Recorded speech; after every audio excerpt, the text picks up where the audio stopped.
श्री सीताराम, हरि शरणम। अब तो आज हम बात करेंगे एकादशी के विषय में। आज आजा एकादशी है, आप सबको हार्दिक शुभकामनाएं। बहुत सारे प्रश्न मेरे पास आते रहते हैं कि एकादशी का व्रत कैसे करना है, एकादशी का व्रत कब से करना है, और एकादशी का व्रत कौन कर सकता है, और एकादशी का व्रत कौन नहीं करता है। जैसे पूज्य प्रेमानंद जी के संप्रदाय में नहीं करते हैं, ठीक है। तो एकादशी का व्रत क्या बच्चे कर सकते हैं, पूरे दिन क्या क्या पालन करने हैं, कब पारण करना होता है, और एकादशी व्रत के क्या नियम हैं। एकादशी व्रत का उद्यापन किया जाता है क्या, एकादशी व्रत क्या कुंवारी लड़कियां रख सकती हैं, ठीक है। तो इस सब विषय पे आज इस वीडियो में बात करते हैं हम लोग, ठीक है। एकादशी व्रत भगवान श्री हरि को, श्री कृष्ण या श्री राम जी को अति प्रिय है, इसलिए एकादशी व्रत हमें प्रभु की प्रसन्नता के लिए रखना है, ठीक है।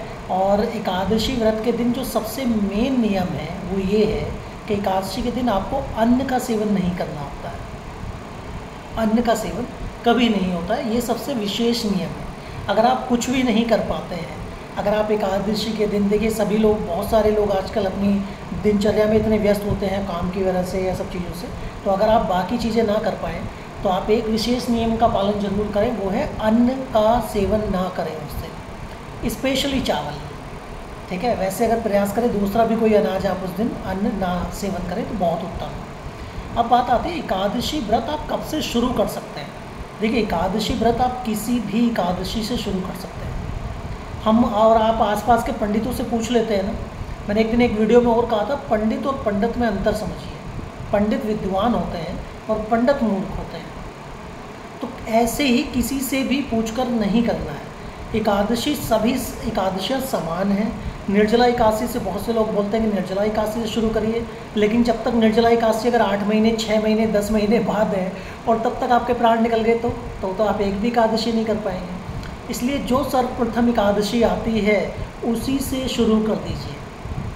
हर एकादशी में समान भाव रखिए। ये मत सोचिए कि एकादशी छोटी है, आने वाली एकादशी उससे बड़ी है, निर्जला एकादशी सबसे बड़ी है। सभी एकादशियाँ समान हैं, सभी एकादशियाँ भगवान श्री हरि को, भगवान कृष्ण को अति प्रिय है। इसलिए जो भी एकादशी सर्वप्रथम आए उसी से प्रयास करिए। अब आप जानना चाहते हैं कि नियम क्या है, एकादशी व्रत के नियम क्या है। देखिए बहुत से लोग, बहुत से साधु संत, सब लोग अलग अलग नियम बताएंगे आपको, सब डेवोटी अलग अलग बताएंगे। मैं बहुत साधारण सा नियम बताता हूँ आपको, क्योंकि एकादशी के जो नियम है ना, एकादशी के नियम चले आ रहे हैं सतयुग, त्रेता युग, द्वापर युग से।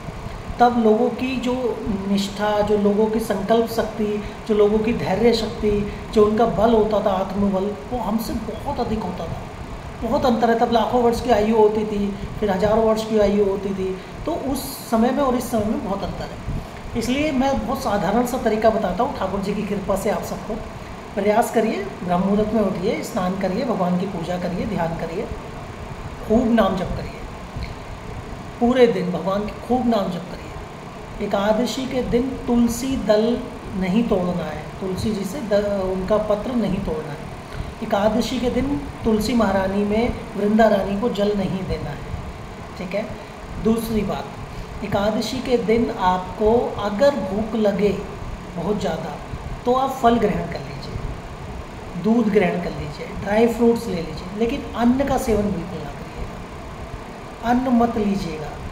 बहुत से लोग कहते हैं कि चलो एक व्रत में एक टाइम व्रत का खाना खा सकते हैं सेंधा नमक डाल के। देखिए व्रत में कभी भी नमक नहीं खाना चाहिए, कैसा भी नमक खाने से आपका व्रत भंग हो जाता है, शास्त्र मर्यादा तो यही है।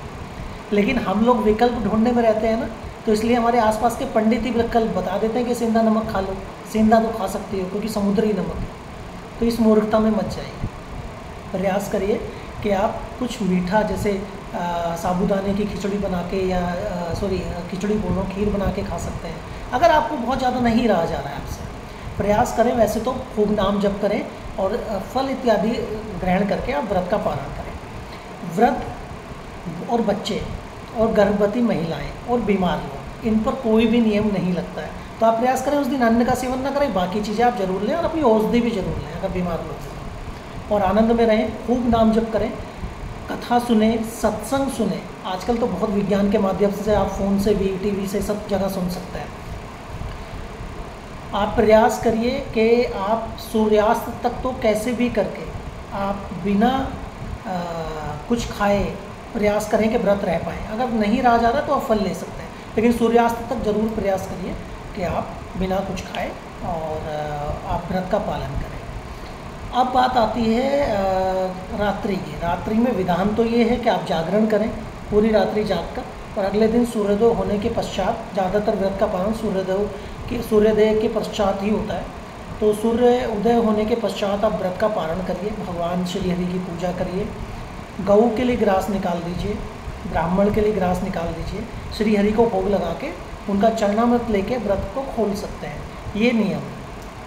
लेकिन अगर आप इतना भी नहीं कर पाते हैं तो सूर्योदय से सूर्यास्त तक जरूर पालन करें, एकादशी व्रत का पालन करें। उसका मतलब ये नहीं कि आप अगर रात में सो जाते हैं तो रात में भोजन करके सोएं, भोजन बिल्कुल ना करें। अगर आप सो भी रहे हैं तो भोजन ना करें, सोते समय भी श्री हरि का नाम उच्चारण करते हुए ही सोएं, तो आपकी निद्रा भी नाम जप में ही जाएगी, भगवान के ध्यान में ही जाएगी। ठीक है, अगर आप नहीं रात्रि जागरण कर सकते तो ये साधारण से नियम है। दूसरी चीज़ मैं आपको बताता हूँ कि एकादशी व्रत का ना कभी उद्यापन नहीं होता है, तो आप एकादशी व्रत का कभी भी उद्यापन नहीं करेंगे, क्योंकि एकादशी व्रत आपके जीवन पर्यंत व्रत चलता है।